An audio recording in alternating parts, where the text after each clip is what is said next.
রাতের অন্ধকারে তৃণমূলের দলীয় পতাকা ছিঁড়ে আগুন ধরিয়ে দেওয়ার অভিযোগ বিজেপির বিরুদ্ধে। ঘটনার প্রতিবাদে জাতীয় সড়ক অবরোধ করে বিক্ষোভ তৃণমূল কর্মীদের। অভিযোগ, তুফানগঞ্জ 1 নম্বর ব্লকের অন্তর্গত চিলাখানা 2 নম্বর গ্রাম পঞ্চায়েতের ঘোগারকুটি কালীবাড়ি এলাকায় তৃণমূল কংগ্রেসের দলীয় কার্যালয়ে দলীয় পতাকা ছিঁড়ে তাতে আগুন ধরিয়ে দেয়। এরই প্রতিবাদে এলাকায় মিছিল করার পাশাপাশি কোচবিহার তুফানগঞ্জ জাতীয় সড়ক অবরোধ করে বিক্ষোভ দেখায় তৃণমূল কর্মীরা। পরিস্থিতি সামাল দিতে ঘটনাস্থলে পৌঁছায় তুফানগঞ্জ থানার পুলিশ। এই ঘটনার জেরে উত্তেজনা ছড়ায় এলাকায়, যদিও অভিযোগ অস্বীকার করেছে বিজেপি।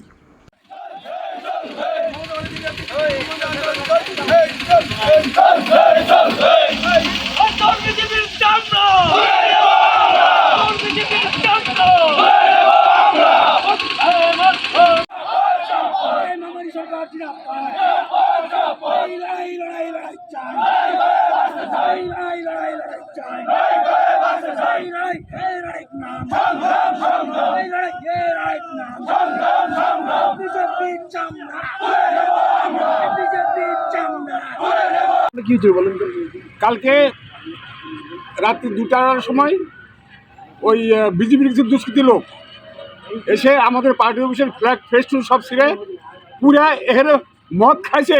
বিজেপি লোকেরা মদ খেয়ে মদের ঠোঙ্গা দিয়ে এখানটায় দিয়ে মদের ঠোঙ্গা দিয়ে তারপরে ফ্ল্যাগ ফেস্টুন সব পুরাইছে। এইখানে এর আগেও 2-3বার এরকম হচ্ছে। পুলিশকে ইনফর্ম করি, পুলিশ আসে, এগুলো সব উঠে নিয়ে চলে যায়। কিন্তু এরপরে কিন্তু পুলিশকে আমরা মানবো না। এরপরে কিন্তু আমরা পুরো বৃহত্তর আন্দোলন শুরু করবো কালীবাড়িতে, এই বিজেপির বিরুদ্ধে, এই দুষ্কৃতির বিরুদ্ধে। এরা কি শুরু করছে? কালকে দিন আদায় করলো, পরশুদিন দিন আদায় করছে, কালকে দেওচর করছে, আছে কালীবাড়ি এলে কি ব্যবসা শুরু করছে এরা। এরপরে কিন্তু আমরা মানবো না, বৃহত্তর আন্দোলন শুরু করবে। এরপরে থানায় কি লিখিত অভিযোগ করবেন? হ্যাঁ, অবশ্যই করবো, অবশ্যই করবো। এর আগেও করা হয়েছিল, কিচ্ছু হয়নি, এবারও করবো, আজকে করবো, এখনই করবো। আপনার নাম? আমার নাম লক্ষণ দাস। কি দায়িত্বে আছেন? আমি এলাকার পঞ্চায়েত সদস্য। কত নম্বর? 8-62। দেখুন, তৃণমূল কংগ্রেস যে অভিযোগ করছে পুরোটাই ভিত্তিহীন। বিজেপির দায় পড়েনি তাদের ফ্ল্যাগ ফেস্টুন ছিঁড়ে ফেলে পুড়িয়ে দিবে, এরকম রাজনীতিতে বিজেপি বিশ্বাসী নয় প্রথমত। এবং গতকাল তারা একই ঘটনা ঘটিয়েছে, সেটা পুলিশ ছিল, পুলিশ বলতে পারবে, এবং তারা পুলিশকে গিয়ে জিজ্ঞাসা করুক কে করেছে। এটা পুরোটাই তারা নিজেরাই করেছে।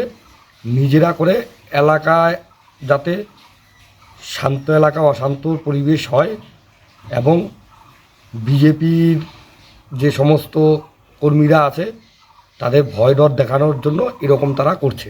তো লাভ হবে না, তারা যে জন্যই করুক, সাধারণ মানুষ এর জবাব দিব। সাধারণ মানুষ বুঝে গিয়েছে যে এই সমস্ত কাজ কারা করছে, বিজেপি করছে না তৃণমূল করছে, এবার তারা ভালো করেই জানে। তো ওই জন্য যে না বললেই নয়, কয়লা ধুইলে যায় না তার কালার, আর তৃণমূল নোংরামি না করলে থাকবে না তারাও। তো ওই জন্য এই সমস্ত যে অভিযোগ তাদের পুরোটাই ভিত্তিহীন অভিযোগ, এবং এই সমস্ত কাজগুলো করছে পুরোপুরি উত্তরবঙ্গ উন্নয়ন মন্ত্রী উদয়ন গুহর অঙ্গলে নিহিলনেতে। তো উদয়ন গুহকে একটা কথাই বলবো, তো ক্ষমতা থাকে আপনি সামনাসামনি এসে আমার মণ্ডলের এরকম কাজ করুন, আপনি কত বড় লিডার সেটা আমরা দেখে নিব। ক্ষমতা থাকে আমার বাড়িটা ঘেরাও করুন, আসুন, ওয়েলকাম। দাদা আপনার নাম? আমার নাম চিরঞ্জিত দাস, আমি 28 নং মণ্ডলের সভাপতি।